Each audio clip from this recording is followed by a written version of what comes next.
gente, tudo bem? Eu sou Matheus Bastos e vou explicar um pouco sobre a primeira lei de Newton, mais conhecida como lei da inércia. O enunciado dessa lei diz o seguinte: um corpo permanece em repouso ou em movimento retilíneo uniforme se nenhuma força for exercida sobre ele. O que isso quer dizer? Que se um corpo estiver em seu estado natural, pode ser repouso ou movimento retilíneo uniforme, ele permanecerá assim, a não ser que uma força seja exercida sobre ele, uma força externa, como por exemplo um homem deixado no espaço. Se ele for deixado em movimento, por exemplo, ele tenderá a permanecer em movimento para sempre, eternamente, a não ser que ele seja atraído por algum campo gravitacional de planeta, estrela, asteroide, ou colhida com alguma estrela, algum planeta, algum asteroide, meteorito. E se ele for deixado lá em repouso, permanecerá assim, em repouso, para sempre, a não ser que aconteça o mesmo caso de colidir com alguma coisa, ser atraído por um campo gravitacional ou algo assim. Um exemplo disso na Terra, vamos supor, no carro. Quando o carro muda de repouso para movimento retilíneo uniforme, ou seja, quando ele acelera, você sente um pouco disso, essa resistência sua, que estava em repouso, ao movimento, um impulso no banco, por exemplo. Ao contrário, é a mesma coisa, quando o carro muda de movimento retilíneo uniforme, ou qualquer tipo de movimento para repouso, você sente essa mesma resistência ao repouso. Você estava em movimento, tende a ficar em movimento. Ou seja, você vai um pouco para frente, o impulso sente um pouco para frente, já que o carro está freando. Um exemplo disso que Newton fez para elucidar no seu livro foi o experimento mental. Nesse experimento, ele imagina num plano reto. E nessa situação, ele desprezava qualquer tipo de atrito. Atrito do solo, atrito do ar, e aplicava uma força sobre esse objeto que o deixasse em movimento. E como qualquer tipo de atrito, força dissipativa, desprezada, a distância que ele irá percorrer é infinita, tende ao infinito, a não ser que venha uma força externa que o pare.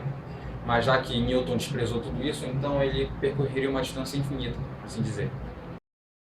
Pessoal, me chamo Thiago Pereira. Hoje eu vou estar falando aqui para vocês sobre a segunda lei de Newton, que relaciona força, massa e aceleração. Bem, o que será essa força resultante? É a causa de mudar o movimento lá que antes era inerte, estava na inércia. Ou seja, eu vou mudar o movimento com uma força. E qual vai ser a consequência disso? Isso vai ser uma causa. A consequência disso vai ser que mudará a aceleração desse movimento. E a massa? O que ela vai complementar aqui a forma? A massa vai ser a inércia, a dificuldade de mudar esse movimento. Exemplo, um carrinho de 2 kg, eu aplico uma força nele de 10 newtons. O que acontece? A força resultante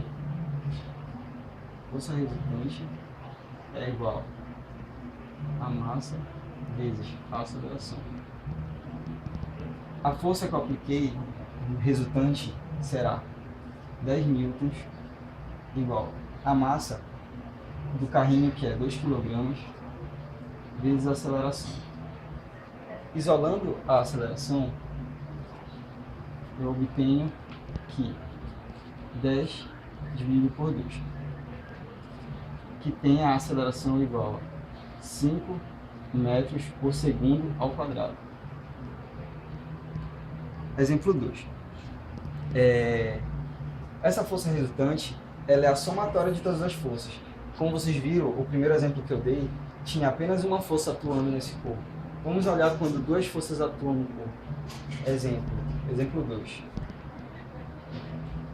Um carrinho de 3 kg, eu aplico 12 newtons nesse sentido e aplico 3 newtons no sentido oposto. Ou seja, o que será essa força resultante?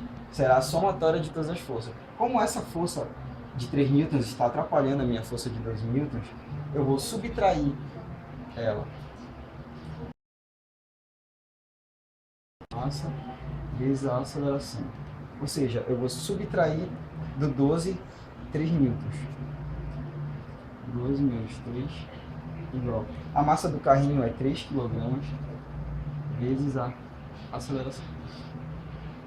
Aqui dará 9 igual a 3 vezes a aceleração. Isolando o ar, ficará 9 dividido por 3, que me dará uma aceleração de 3 metros por segundo ao quadrado. Agora vamos ver o último exemplo, exemplo 3, onde duas forças agem no mesmo sentido. O que é que eu vou fazer? A força resultante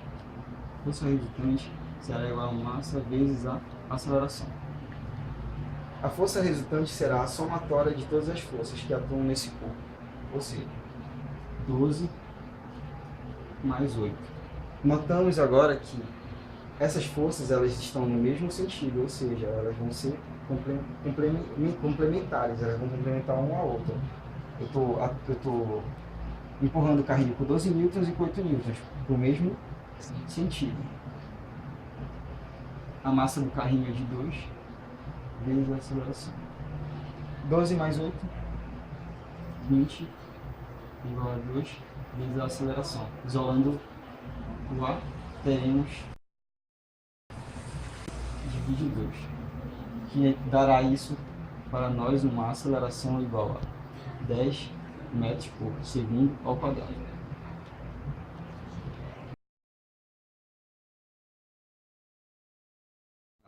Olá, companheiros internautas, eu me chamo Kelvin Ribeiro e irei falar um pouco sobre a terceira lei de Newton, a lei da ação e reação.